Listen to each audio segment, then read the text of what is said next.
Hello and welcome, very interesting stories in today's video from subreddits such as True Off My Chest and Am I the Butthole. There's titles and timestamps in the description.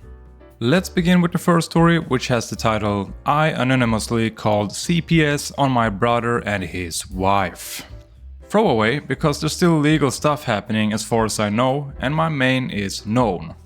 My brother is an active drug user and his wife's a raging alcoholic with explosive rage issues. Both have a tendency to behave themselves and cry in front of the right people to get sympathy but do absolutely nothing with the resources provided, unless there's money involved. Multiple domestic violence reports and the kids live in filth. They're unwashed, unbrushed, get served moldy food and has leaking garbage, etc. And yet no one has wanted to call CPS for the kids because it might traumatize them more with everything they've been seeing and going through. F that. I did an anonymous report and now both sides of the family are up in arms because CPS is involved on top of all the other court shit. Hopefully the kids can get some proper therapy. Zero regrets. Might traumatize them more? Is the most fucked up thinking, so instead leave them there? Hell no! You did a great and brave thing! As a child that was raised by an abusive alcoholic mother, thank you. The next story has the title I had to set a boundary with my dad about force feeding my son. Ever since my son has started solids, my dad has forcefully shoved food into my baby's mouth.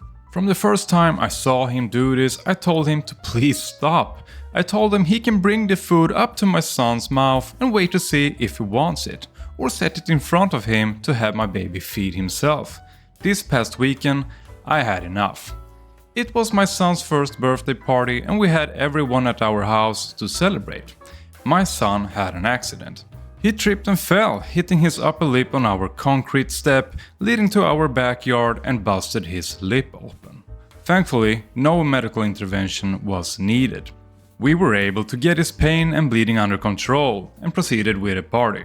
We opened presents, then sang happy birthday. I sat next to my son to offer him his cupcake. He turned his head away from me and pushed it away. This is a clear sign he's saying no. My dad was sitting right next to me. My dad proceeded to grab the back of my son's neck, take a piece of cake and try to shove it in his mouth by force. I grabbed his hand and told him to stop. My son had a busted lip and probably wasn't feeling up to eating. An hour or so later, we were able to sit him down to feed him some pizza and cake and he took it willingly. A few days later, I called my dad to discuss. I told him shoving food in my son's mouth makes me very uncomfortable. I don't like it. I have asked him several times to stop and he keeps doing it.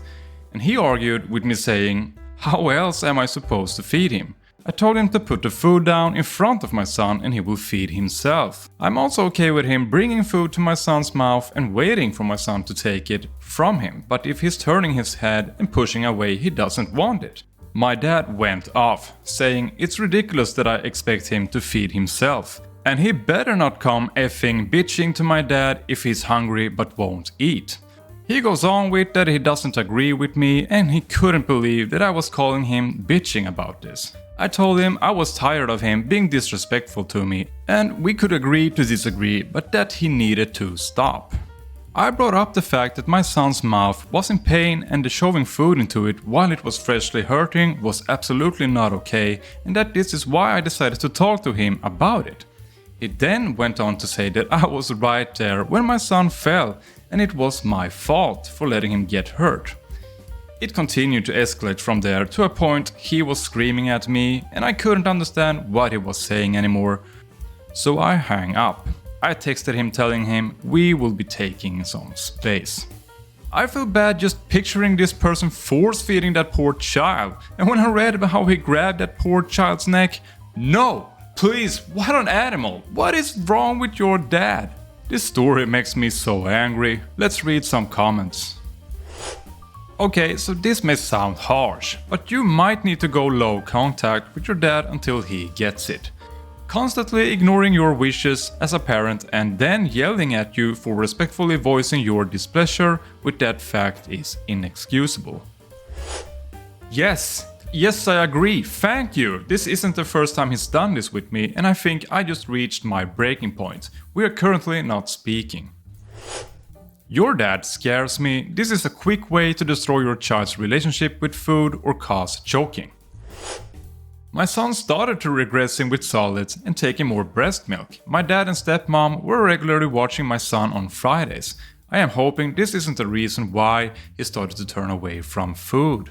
The next story has the title, Am I the butthole for not letting my son, 7, go out in public until he stops repeating a cuss word he learned?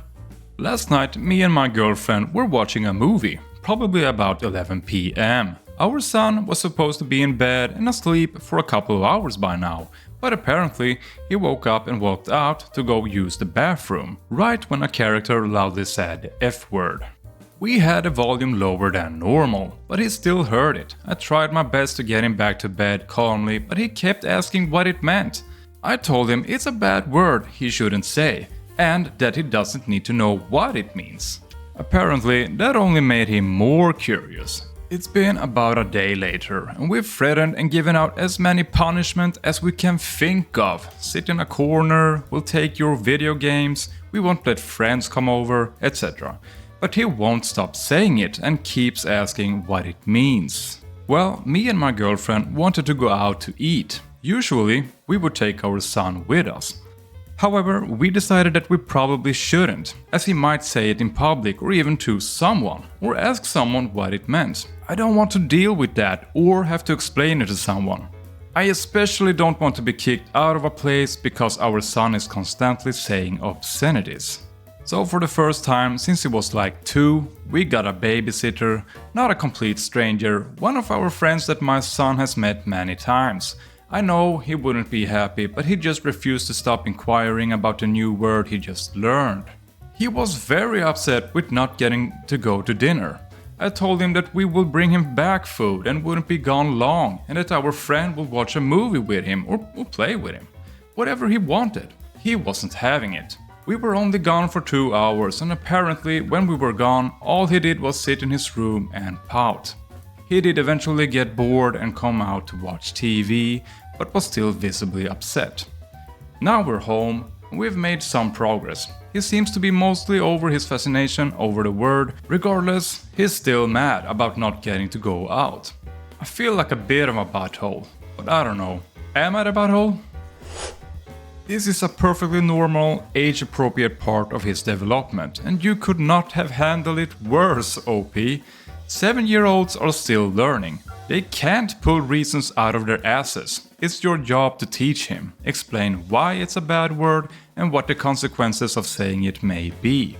All you've done is punish him for being curious and show him that you're ashamed of him learning and exploring new language. What kind of lesson do you think he got away from the way you've been treating him? You cannot punish and isolate a child and refuse to explain why. We aren't born with the ability to understand correlation and causation. You're the butthole. I don't know if you know this, but kids are curious. My son is 5 and his delicate ears have heard many bad words. When he asks what a word means, we tell him and say it's for grown-ups to use. And that's the end of it. The continued secrecy is only fueling your son's curiosity. And that was all for this video. Don't forget to like and subscribe, and thanks for watching.